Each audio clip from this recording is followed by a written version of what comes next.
Hello, everybody. For our live today, we're going to have a good one here as we start to close out the summer and finish out the second half of the year. I wanted to talk to all of us about how we can break bad habits and we can do it for good.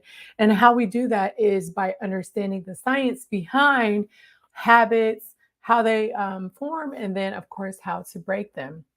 Before I get started, my name is Yashica. I am the founder and CEO of the Lind Group.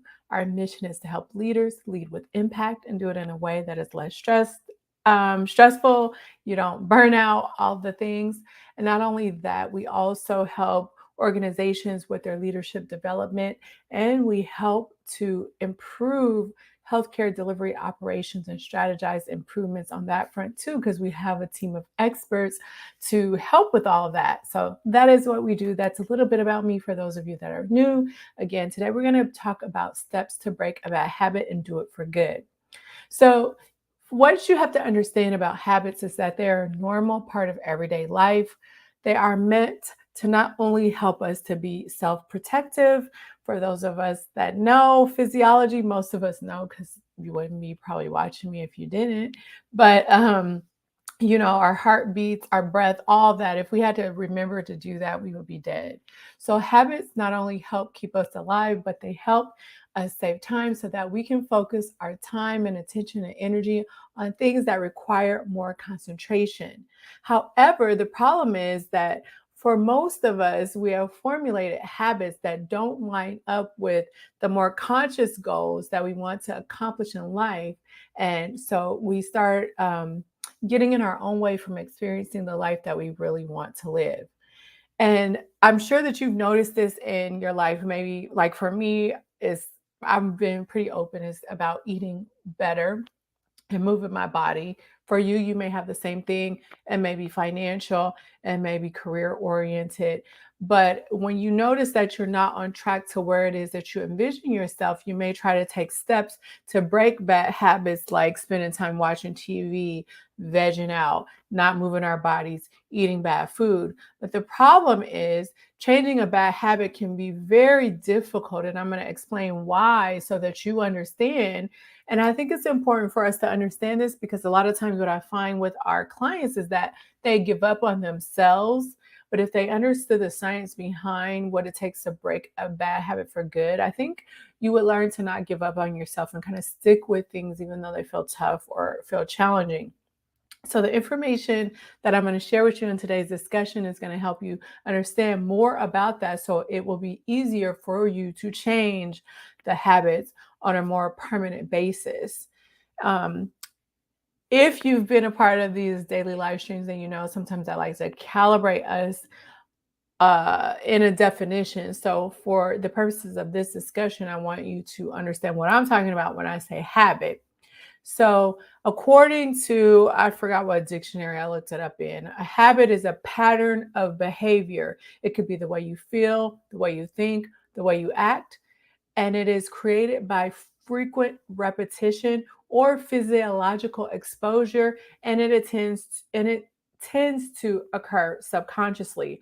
So once something is subconscious, it's not at the forefront of your awareness. That's what I mean by conscious versus unconscious. Habits tend to start to become more subconscious, not in your awareness. You don't have to pay attention to them for them to take place, much like when you probably do your commute to work every day. This is important because, like I said at the beginning of the opening of this discussion, is that habits help us to save time. For survival, our bodies like to run like a well oiled machine. Our bodies like to run efficiently. And so, when you start to do things repeatedly or act a certain way over time, time after time, the brain tends to want to put that function on autopilot so that it's able to do these things without really having to take a lot of time, energy, attention to think about it, like a self-driving car almost. And autopilot is not only the way that we act and the way that we think, but you're going to learn too, part of that autopilot process is creating neural pathways in the brain so that those neurons that fire to get us to do certain activities, certain habits, becomes easier and easier because those pathways are formed to make it almost like automatic. It just glides from one thing to the next. Our brains use up a lot of energy. And so by creating habits, we're able to save time and energy, and it allows our brain functions to move on to things that need more of our concentration, need more of our energy, need more of our focus, need more of our attention and our resources and our glucose, and not waste them on things that we could put on autopilot, because through repetition, we've made those things a habit. Now, this is good for you, like I said, when it comes to those things that keep us alive, like our heartbeat or the breaths that we take. And putting these things in control of the subconscious and something that we don't have to be aware of means that we don't have to remember these things, because if we forget them again, we die. But it's not good for things that we've adopted in our life that we would like to change because they don't serve us the way that we would like them to. So these habits that are formed via repetitive behavior patterns are, like I said, something that certainly becomes subconscious. But if you dive a little bit deeper into the biology of habit formation, I want you to understand that, again, these neural pathways initially start off as dirt roads. So when you start to eat bad, or when you decide that you don't want to work out, or wherever the case may be, these habits, they're not a part of you. They're not ingrained in you. They're not how you are. They don't have to be who you are. But these pathways fire that says, hey, I want the cheeseburger. Hey, I want to veg out. Hey, I don't want to move my body. Hey, I don't want to pay attention to my finances. Whatever your bad habit is, these dirt roads, then depending on how long you feed those behaviors, start to become more hardwired in your brain. So think of a dirt road, and it just starts to get worn out. And then eventually the city is like, hey, let's come in, let's pave it. So instead of a dirt road, when you do a habit long enough, it's like the city coming in and paving the road, making it smooth, making it easy for a neurotransmission to get from one place to the next, which makes it more hardwired for you to have these repeated behaviors become something that is now a part of your subconscious, and firing very rapidly and firing very easily. So once that happens, these nerve signals begin to fire off more efficiently and more automatically, and it becomes harder for you to correct a habit that you would like to change. So if you think of that, you can understand why it may take a little bit of effort. It may take a little bit of discipline. It may take a little bit of internal motivation for you to be able to make a change, because you have to actually create a new paved road. So you have to start with a dirt road. Then you wear that dirt road down till it's a little bit smooth. And then finally the city comes in and says, you know what, we're going to make this a paved road because, there's a lot of transmission going through this road. Let's make it safer. Let's make it faster. Let's make it efficient for things to travel. That is a whole biological process that happens behind the scenes when you are trying to create a better habit for yourself. And so if you understand that, then I want you to recognize that while it can seem hard to change a bad habit, it's not impossible if you can just go beyond the threshold of this dirt road becoming a smoother dirt road, becoming a paved road, so that it becomes hardwired and more efficient for you when you're creating new habits. The old road, this is just secondarily, we do this more in my private coaching with the leaders that I coach. But secondarily, the old paved road, the bad habit that you're trying to replace, will just start to crumble because it won't be used anymore. And so it'll start to die off, it won't be maintained, etc. What we tend to make the mistake of doing is trying to change a bad habit without replacing it with a good habit, which is a whole another issue. We can get on that. But for right now, these little bits of biology and physiology that I'm sharing with you, I hope help you understand why it's harder for you to correct a bad habit. So check this out. On a simplistic level, to change the bad habit, you have to stop doing the bad habit. And again, like I said, that road that was previously paved, making it easier and less restrictive, with less resistance for you to do, the bad habit starts to crumble up and it deteriorates. And because if you know science, you know that things don't like to operate in a vacuum, then the easiest way for you to create a new habit is not just by stopping that bad habit and letting that road crumble and deteriorate, because then there's nowhere else for things to go. So they're going to fight harder to have that road, right? If you two cities, if that's the only road and we're not going to use it anymore, they're going to fight it, right? But the easiest way for you to change the bad habit and create a new is to create a new habit, not just by stopping the bad habit, but you actually have to replace the bad habit with a good habit. Otherwise, your nature will be more resistant to changing the bad habit to avoid a void where the old habit used to be. I kind of jumbled my words a little bit, so just know. Again, the easiest way to create a new habit is not just by stopping a bad habit that you want to change, is by replacing the bad habit with a good habit. Otherwise, your nature will be more resistant to changing the bad habit to avoid creating a void where the old habit used to be. If it's still confusing, rewind it. So, creating new habits and substituting them for the bad habits cause two things to happen at the same time that prevent the void. Creating a new habit and substituting for the bad habit causes you to end up building new neural pathways from the repetition of the new habit, which I already said is going to be easier the longer that you do it.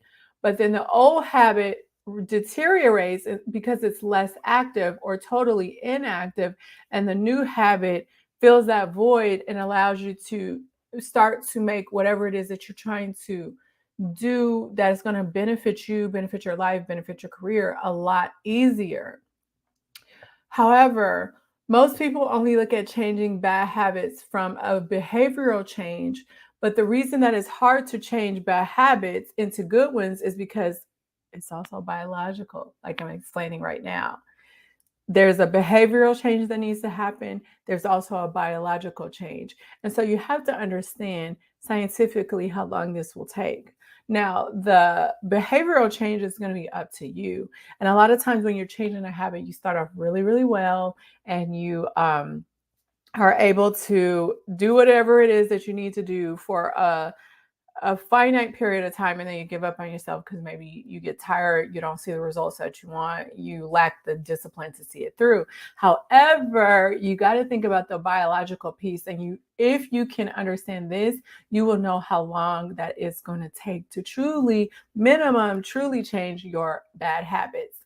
So while this transition is happening that I'm speaking about, you need to rely on your self-discipline. But the cool thing is that why you may have failed in the past is that you have to get over the hump, not of your behavioral change and trying to fight it and trying to be disciplined, but you only have to hang in there for enough time for this biological change to kick in.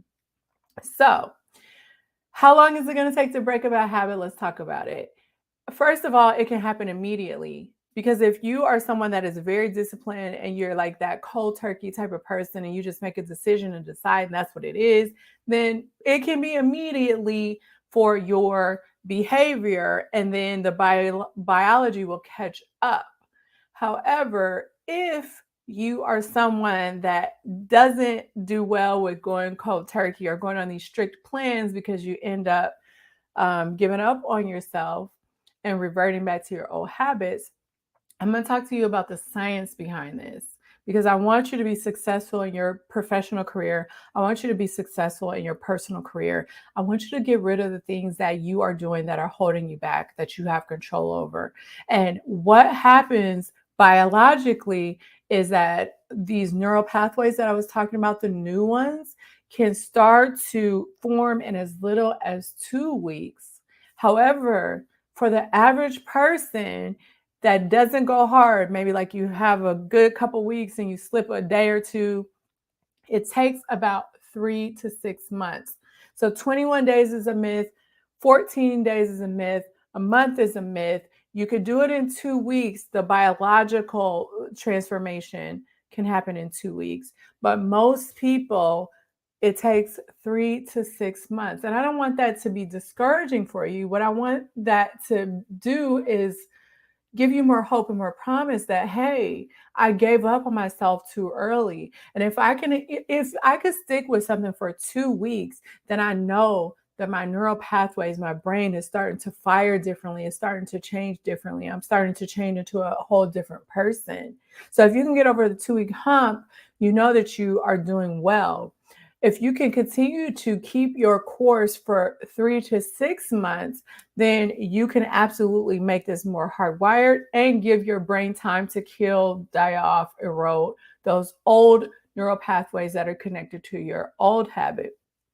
Consequently, if you're someone that can go hard, then I would say in about 60, 61, 62 days, you can be golden if you believe that it's possible through the biology, which is proven. You can't argue with biology, but also your behavioral changes, which you are the one that has control over. And I also hope that that helps you understand that if you do decide to, let's say you are struggling in leadership, you're struggling with burnout, you're struggling with trying to get your head around moving to the next level in your career, and you wonder why people like me, coaches, want to work with you for a minimum of a certain amount of time, is because to really hardwire in the changes that you have to make to be successful, that you've hired us to do, it's going to take at least 3, maybe 6 months for the average person to get the lasting results. So people are, oh, my phone. People are not trying to take advantage of you. They're not trying to take your money. If it's a trained, certified coach like me and my team, like what we provide, then this is the reason why. So I'm going to end this really quickly with some tips to help you break a bad habit. Number one, change your self-concept. There's plenty of books that talk about this. Atomic Habits. We did a daily live stream series last summer, and we went over Atomic Habits. Go to the Yashica Lind YouTube channel. Check out the playlist on Atomic Habits if you want to get into the deep discussion that we had last summer. But by changing your self-concept, what you are is changing a set of beliefs that you have about yourself that you've come up with this far in life. And it's been proven that if you want to make the fastest and the longest lasting changes, you need to change the way that you identify yourself. And although this is about leadership, and maybe people don't approach leadership in this way, you're going to hear me talk a lot about shifting your identity a lot. Because if you think, if you feel, and if you act in a certain way, you're going the certain way that you desire, then you're going to be it's going to be much more easy for you to make the changes hardwired into your psyche. And so you could think of it almost as a method actor or actress, not telling you to show up and be fake, but if you desire to be a certain person in your life and you just put that identity on as a role, the more that you do that and the more consistent that you can show up as that person, you start to hardwire your brain. And so it's easier for you to say, I'm no longer someone that is quitting smoking. I'm a non-smoker. That's two different identities. Think about it. I no longer smoke. I'm quitting smoking versus I'm a non-smoker. Two different identities. Think about it. The other thing that I'll share with you before we end this, before it gets too long, is I want you to start small. One of the best books that I've read, again, is Atomic Habits, along with, for the identity shifting part, would be Psycho-Cybernetics. Those two books should help you understand more about what I'm talking about. And again, the number one thing that you could do right now, if you are just now hearing this, or you're like, oh, now I know why I give up on myself and I can't make the changes that I want to make. And now that I understand a little bit about this, I want to understand more so I could be successful. What you should do is go back to the live streams that we did last summer on Atomic Habits, because I broke down plenty of ways for you to be able to make these small steps in your life to be able to change your habits. So that is all that I have for you for today on our discussion on steps for how you can break bad habits with these tips so that you can create a better leadership philosophy philosophy for yourself. I feel like I'm talking really fast today. So stumbling over my words. Anyway, I would love to hear your thoughts and comments on this topic. If you feel like you got value out of this, please spread the word. Again, as leaders in healthcare, we need to hear stuff like this. All of the discussions are around more health oriented things, but they don't help us learn what we truly need to learn to actually become better leaders, not only in our professional life, but in our personal life. So share the word. Make sure you come back tomorrow, 6 p.m. Central Standard Time for the daily live stream. If you have to watch the replay, best places to watch them are either YouTube or LinkedIn. Those are the most non-glitchy platforms. And again, if you want reminders, if you want more tips, if you want our free ebook on the top 5 mistakes that leaders in healthcare make and how to fix them, if you want all the things, then text the word leadership to the phone number 833-231-4407. Let me put it across the screen for some of you. Text the word leadership to 833-231-4407. We have 2 more days of live streams left. I will see you in those 2. Going to take a short break, but we're always going to have content. So I just want you to make sure that you don't miss them and may miss what's coming up next, because I have some cool things planned for us leading up into the fall. All right, I'll talk to you tomorrow. Bye.